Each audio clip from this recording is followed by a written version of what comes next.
Well, Tim, after the federal government approved $600 million to replace the bridge, Buttigieg says he agrees with that decision. And he also says he's been working closely with state leaders to accomplish that goal on both sides of the river. But it clearly needs to be replaced. From Oregon to Washington to D.C., everyone agrees. It's time to replace the I-5 bridge, a link across the Columbia River connecting Portland to Vancouver for more than 100 years. This is a big deal. I mean, this bridge is about to turn 107 years old. And that could mean big changes on the way. What about the proposal for the new bridge excites you most? Well, for one thing, and it sounds simple, but no moving parts. Say goodbye to the drawbridge, which boats pass underneath. Instead, the new bridge would be higher, accommodating boats, though low enough to not interfere with planes. That's not an easy thing, so it is going to be an engineering feat. And recently, the project moved forward.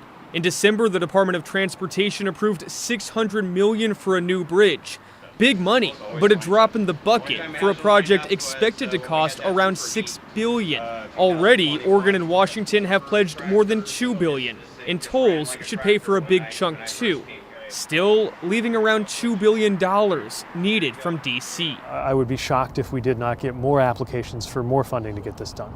Though this isn't the first time someone tried to replace the bridge. We've been waiting 10 years to start, and so every day is precious.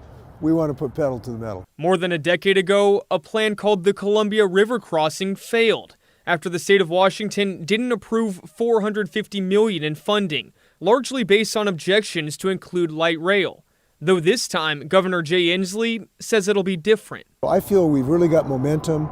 There is a plan on both sides of the river. And over on the other side of the river, Oregon's leader says this plan would lead to big improvements. This is the type of facility we need to see for the future, and this is what we need for our climate goals, right? With light rail and pedestrian pathways, aligning with goals to lessen traffic and create a climate-friendly bridge.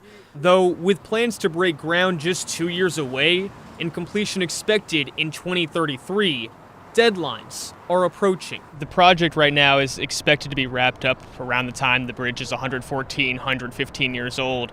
How imperative is it to work efficiently to get this new bridge going? This is an ambitious project with an ambitious timeline, and it is going to take a lot of work to stay on that timeline. Part of what makes that possible is funding. Now, Buttigieg says cooperation and coordination from Washington and Oregon is key, as they've seen for the past few years here. It's unclear if they will receive the funding in the next couple of pots that the states are looking for, though Buttigieg does say that he's hopeful that this project will be completed on time. Tim? All right, Thomas, thanks a lot.